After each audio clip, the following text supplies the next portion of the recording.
Come with me and you'll see a review of the new Wonka movie. Family fun for a change. Take a break from violent kills and boobies.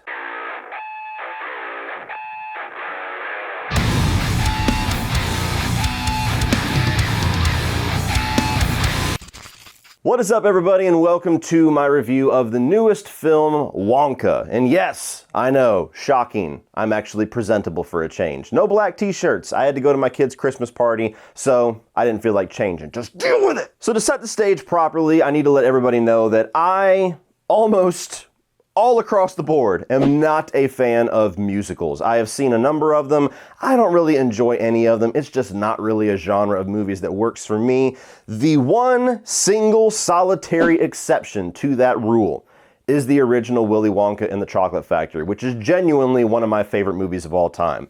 I love all the characters. I love the message of the movie. I think that a lot of the effects and the set design and a lot of the magic of that movie still holds up very well. On the musical side of things, there's not too much music, but even the music that we do get almost exclusively across the board are songs that I think are really good and are timeless classics, like the one that I did my own rendition of just a few minutes ago. And so while it might surprise some people to know, when I found out that they were going to be doing a Wonka movie starring Timothée Chalamet as a young Wonka, I was actually really excited for it. When I found that it was coming out in the Christmas season, even better. That's a perfect movie to take my family out to, which is what I did last night. It was me, my 3 kids, my wife, all of us big fans of the original movie, my youngest daughter being a big fan of the Tim Burton version. So all of us were really excited to check out Wonka and see what magic they were able to recreate and capture, if any. And luckily for me, that was not a bad investment last night. And that's absolutely the word you gotta use when you take a full family out to the theater nowadays, unfortunately. We all had a good time with this new Wonka movie. Starting off with the positives, I do think that they did a good job at kind of recapturing the vibe and the magic and the tone of that original Willy Wonka film. It's light, it's fun, it's silly, it's jovial, it's magical, and those are the things that I wanted to experience here. You know, nothing but respect to Tim Burton. I'm not really a huge fan of his movies. His version of Charlie and the Chocolate Factory just dove way too far into the dark and the weird and the uncomfortable. I understand that Roald Dahl, the original novel that this is based off of, the original story, that's kind of his tone, so maybe it was a more accurate representation. Me, myself, I like the tone of the original film, and this did a good job at heading back into that direction. I also really liked Timothée Chalamet's take on Wonka. I think that there were enough elements in there that harkened back to the Gene Wilder version of the character that I'm so fond of, but very much he takes it in his own direction. He's not trying to do a Gene Wilder impersonation. He's not trying to just kind of take what he did with that original film and do a younger, maybe more immature version of that. He very much is his own character. He's got his own tone. He's got his own silliness, his own optimism that he brings in here. It is a musical. I'm pretty sure he's doing all the singing himself, so there's a lot of talent on that side of things. And for somebody that I've really only seen in more adult movies like Dune, and even more so in things like Bones and All, it was cool to see him do something like this that is very much geared towards children and families, and really just continue to show the range of talent that he has as an actor. So I enjoyed what he brought to the character. May I present Willy Wonka's wild and wonderful wishy-washy Wonka Walker? Please don't make me say that again. I also really enjoyed the side characters that all team up with Wonka throughout the movie. Essentially, he gets into a situation to where he is indebted to these very scummy people, and he is forced to kind of have slave labor to them, and the people that are also stuck in this situation with him kind of become his teammates in trying to find a way to break them all out of this situation. So you have this orphaned girl named Noodle, you have a comedian, you've got a telephone operator, and all these different people that have their own pasts, their own goals, their own little side stories. And I think they all brought something interesting to this group dynamic and give you a lot of investment to where by the third act, you want to see them all get some sort of a happy ending. I also liked the art design and the set design and the way that they do the special effects to bring the Wonka world world to life. This is a very silly and magical and fantastical world. So you'll have chocolate doing all these magic powers, you know, very much rubbing the shoulders of like the wizarding world. You bite into a chocolate, you start floating away. You got people that start to grow hair because of some chemical that he put in there from like Yeti sweat. And it's very goofy, but it's charming goofy. I'm somebody who very much so is hard to kind of get into the fantasy genre when you have orcs and elves and wizards and fairies. But this type of thing is just enough for me to where it just kind of envelops me into the magic and the happiness of the world.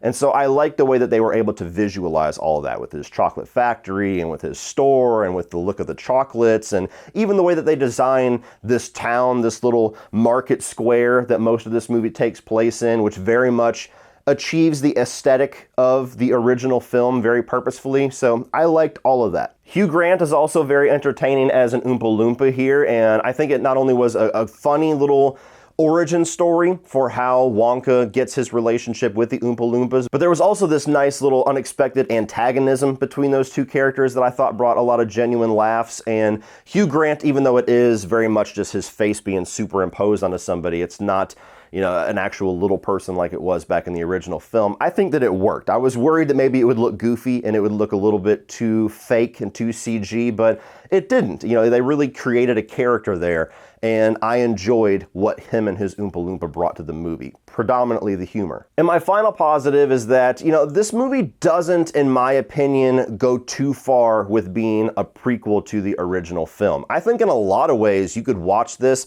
and it survives just fine on its own as the first chapter in a new section of Wonka movies. And we'll see if this is successful enough for them to actually do that. I'm sure they have plans to. But there's enough little ties to the original film. There's enough little visual through lines with some of the candies that he makes and the little candy flowers and direct lines that Timothée Chalamet gives that very subtly tie it to the Gene Wilder character in that original film, that you could watch this as a prequel and then watch the original Willy Wonka and the Chocolate Factory, and they would tie together very nicely as a double feature.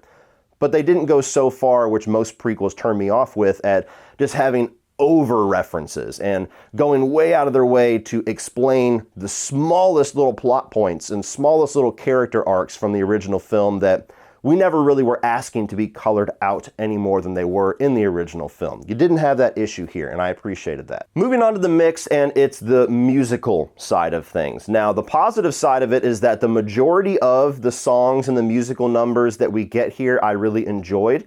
And that's something that can absolutely make or break a musical for me. If I'm not enjoying the music, then that's a big problem because that's a giant chunk of your movie.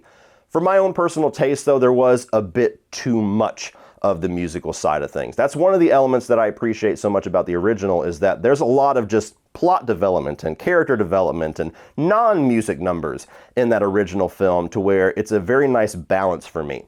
This one, there was about maybe too many, which might sound like a nitpick, but when it feels like you're going from musical number and then 3 minutes of dialogue and then another musical number and then 3 minutes of dialogue and then another musical number, I got a little bit exhausted with it by the time the movie was about halfway over, because it didn't feel like I was able to really spend any time with these plot points and actually see characters interact and kind of go through them in a natural way. It all just kind of went through in a musical number, and it was a little too much for me. If you're a musical fan, though, it's probably going to be your favorite part of the movie. Moving on to the negatives, and this is a small negative. It wasn't something that was a big gripe for me, but I felt like a lot of the humor was aimed at much younger audiences here. There were, you know, some fart jokes and visual gags and things like that, which, no matter how old you get, have potential to make you laugh. But again, kind of coming in with the expectations of the original film, there was a lot of humor in there that was in kind of the dialogue and the snark and the sarcasm of Gene Wilder that I've always loved.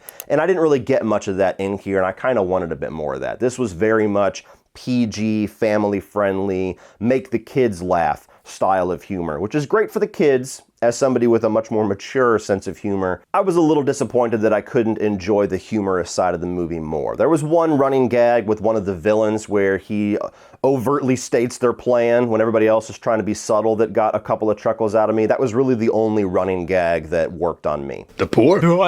He doesn't like it when people say poor. And the other negative is that I wish that the villains were a little bit more complex. You essentially have 3 other rival chocolate makers that are in this town that throughout the movie are putting these plots together to try to run Wonka out of town because he's a much better chocolate maker than they are.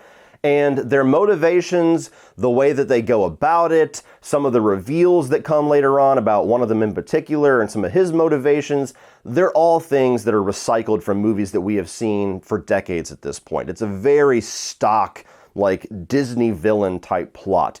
And I just think there was more room here to, again, have just elements of a little bit more mature storytelling there. You don't have to go full adult with it, of course. This is a family movie, but it just felt a little too simple for me to where the moment they walked on screen, as soon as their motivations are laid out there, there's not really much more developed beyond that, and I like complex villains. So, again, adult tastes walking into a kid's movie. But overall, guys, I had a good time with this one. I had a fun time. I think that it is a really good Christmas time family movie to take everybody out to now that the kids are going to be getting out of school. I think that it's got enough in there to kind of entertain all age groups within a family, though it does lean a little bit more than I would like to the youngest section of the audience. The musical side of things, the performances were all fun. So if you're a fan of the Willy Wonka world, be it the Gene Wilder one or the Johnny Depp one, I think this movie would please most Willy Wonka fans. Well, that's it for this one, guys. If you enjoyed that, click over here for all of my other 2023 new release reviews. Please like, share, hit that subscribe button so you don't miss everything in the future. I'm probably going to do a ranking of the 3 Wonka movies this Saturday or Sunday, just to kind of talk about the whole franchise for the first time. And as always, remember, opinions are like assholes, but that doesn't mean you have to be.